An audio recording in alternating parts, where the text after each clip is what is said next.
بسم اللہ الرحمن الرحیم۔ السلام علیکم ناظرین۔ آفیشل اردو کے معزز ناظرین کو خوش آمدید۔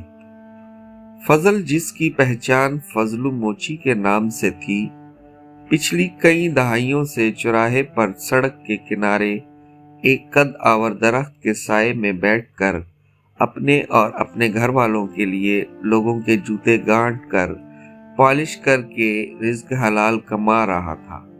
کم آمدنی ہونے کے باوجود اس نے اپنے بیٹے نذیر کو شہر سے اعلیٰ تعلیم دلوائی تھی۔ فضلو محنتی ہونے کے ساتھ ساتھ ایمانداری میں بھی کمال تھا۔ کام کرتے کرتے جب اس کے کانوں میں اللہ اکبر یعنی اذان کی صدا پہنچتی تو وہ اپنا کام چھوڑ کر فوراً نماز ادا کرنے کے لیے مسجد پہنچ جاتا۔ نماز کی ادائیگی کے بعد وہ سب کے لیے دعائے خیر مانگتا تھا اور بالخصوص اپنے بیٹے نذیر کے لیے بڑی عاجزی اور انکساری کے ساتھ اللہ کے آگے ہاتھ پھیلا کر دعائیں مانگا کرتا تھا۔ ایک دن کچھ پریشان سا لگ رہا تھا۔ نماز کے بعد مسجد کی ایک طرف بیٹھ کر گڑ گڑا کر نذیر کی کامیاب زندگی کے لیے دعائیں مانگ رہا تھا کہ امام مسجد اس کو روتا دیکھ کر اس کے پاس آ کھڑے ہوئے۔ فضلو نے جب گردن اٹھا کر دیکھا تو امام مسجد شاہ جی اپنے قریب دیکھ کر خاموش ہو گیا۔ شاہ جی نے اس کی پریشانی بھانپ کر اس سے وجہ پوچھی تو اس نے کپکپاتے ہونٹوں سے جواب دیا، شاہ جی کوئی ایک مسئلہ ہو تو بتاؤں۔ شاہ جی نے کہا، فضلو بتانے سے دکھوں کا بوجھ کم ہو جاتا ہے۔ اس دنیا میں ہر بشر کسی نہ کسی پریشانی کا شکار ہے اور پھر کوئی ایسا مسئلہ بھی نہیں جس کا حل موجود نہ ہو۔ ہم تمہاری پریشانی کا کوئی نہ کوئی حل نکالنے کی ضرور کوشش کریں گے۔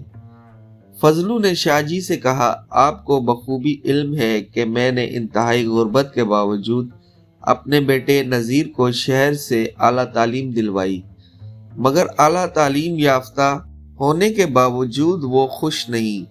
میرا کام تھا کہ اس کو تعلیم دلواؤں اور یہ کام بفضل رب کائنات میں نے بخوبی پورا کر دیا، مگر اس کی تعلیم کے مطابق اس کے لیے سرکاری نوکری کا بندوبست کرنا میرے بس کی بات نہیں۔ اور دوسری بات جو بہت بڑی پریشانی کی ہے، وہ چودھری شہباز کی بیٹی مسرت کے عشق میں مبتلا ہے۔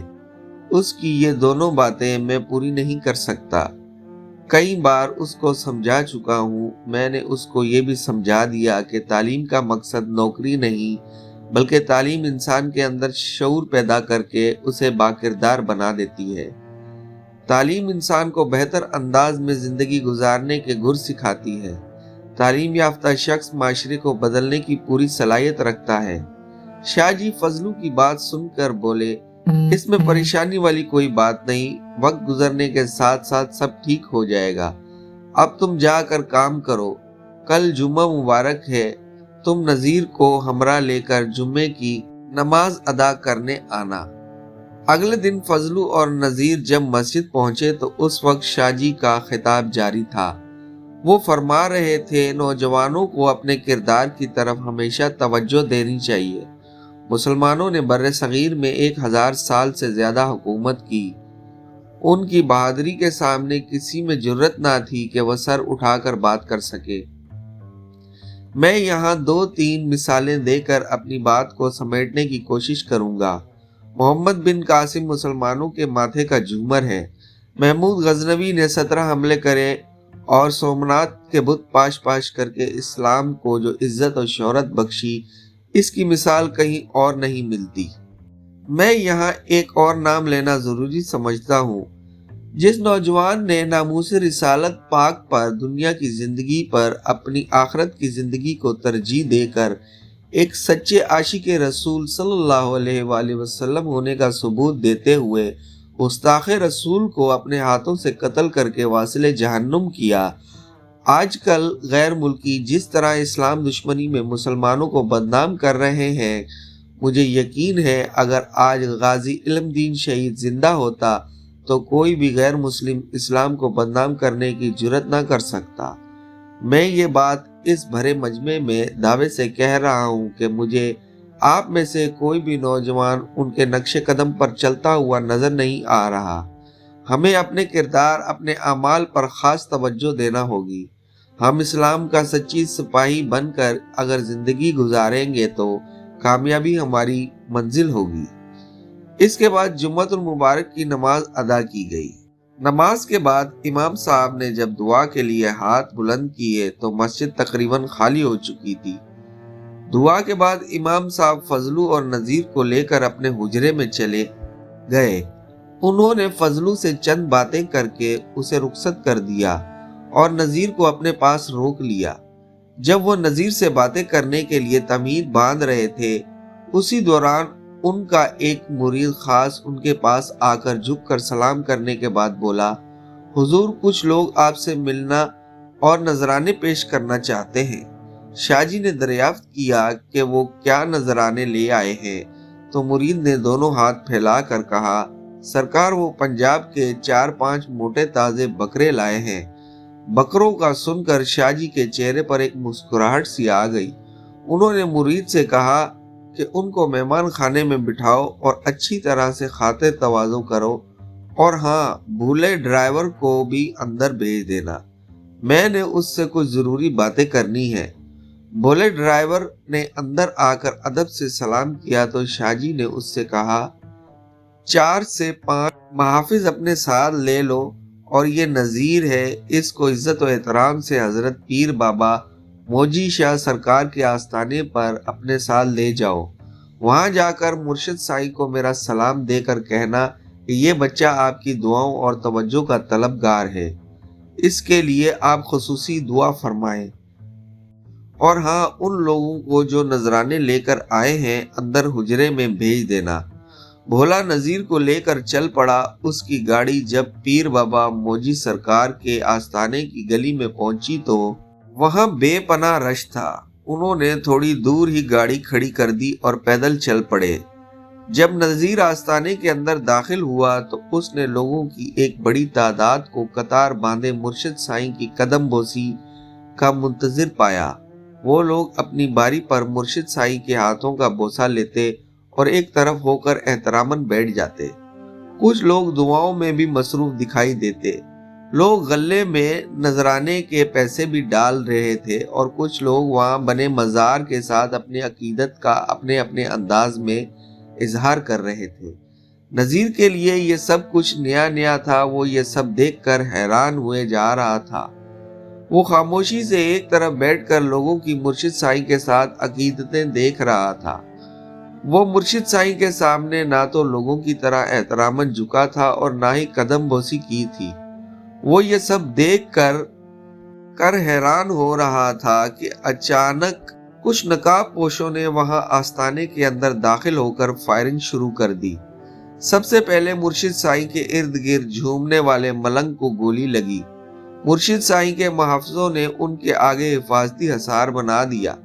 شاہ جی کے محافظوں نے مرشد سائیں کا بہترین دفاع کیا اور اپنی جانوں کا نذرانہ بھی پیش کر دیا۔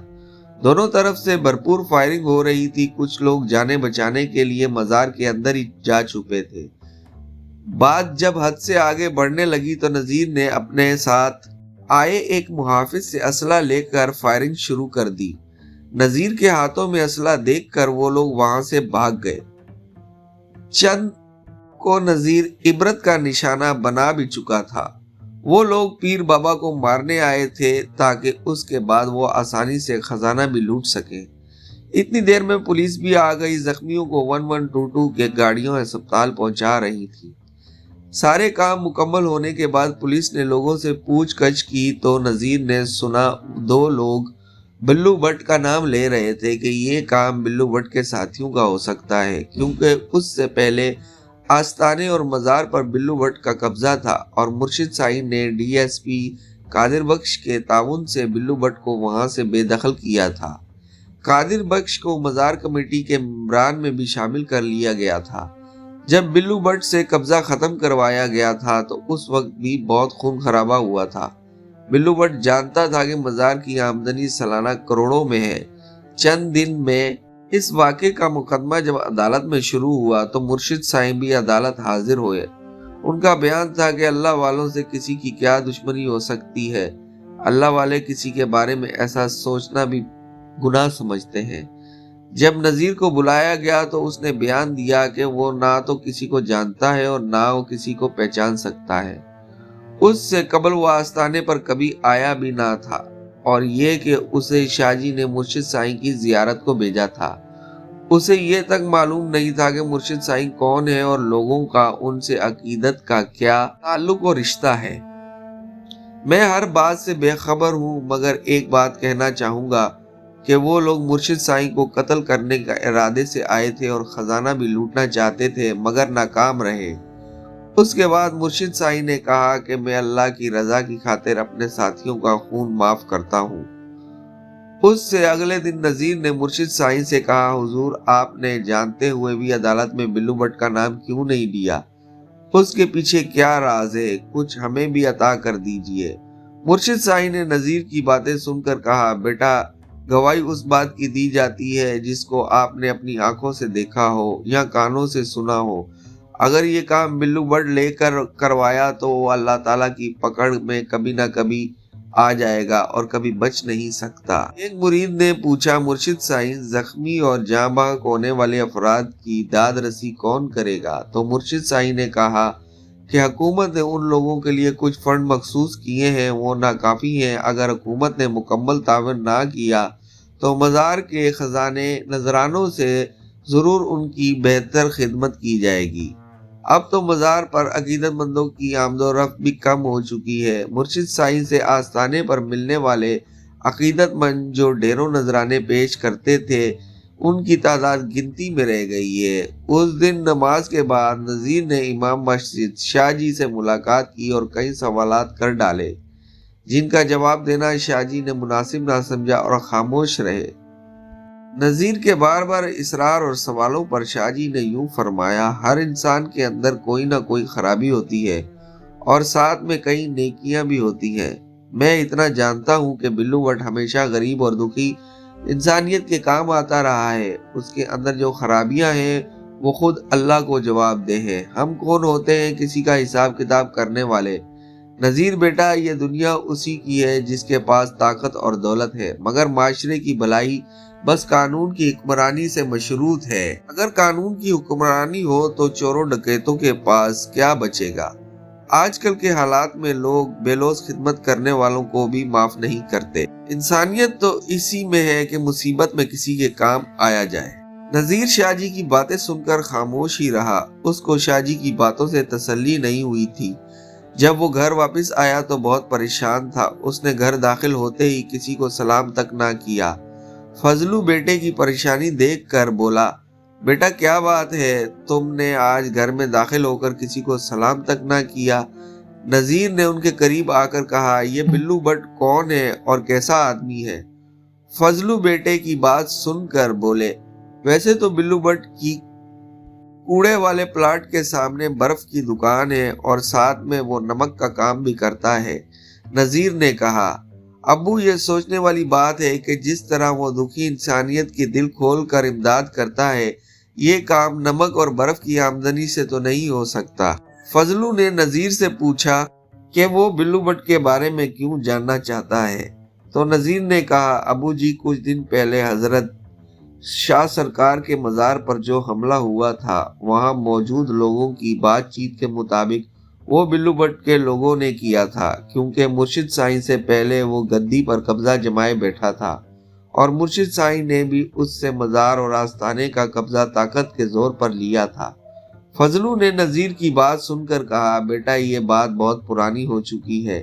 یہ اس وقت کی بات ہے جب یہ مزار ابھی پکا نہیں ہوا تھا، بس خاک کی ایک ڈھیری تھی اور آستانے کا کوئی وجود نہ تھا۔ بلو بٹ نے بابا موجی سرکار سے اپنی عقیدت ظاہر کرتے ہوئے مرشد سائیں سے گزارش کی کہ وہ چند دن کے لیے اپنا قیام وہاں کی مسجد میں کر لے، اور وہ مسجد اور مزار کو عالیشان بنانا چاہتا ہے اور ساتھ میں آستانہ بھی بنانا چاہتا ہے۔ پھر مرشد سائیں گاؤں چلے گئے، ان کی وہاں شادی ہو گئی۔ شادی کر کے جب وہ واپس آئے تو بلو بٹ نے ان کو مزار پر بیٹھنے سے روک دیا۔ اس نے وہ گدی سنبھال رکھی تھی، آستانہ بھی بنا چکا تھا۔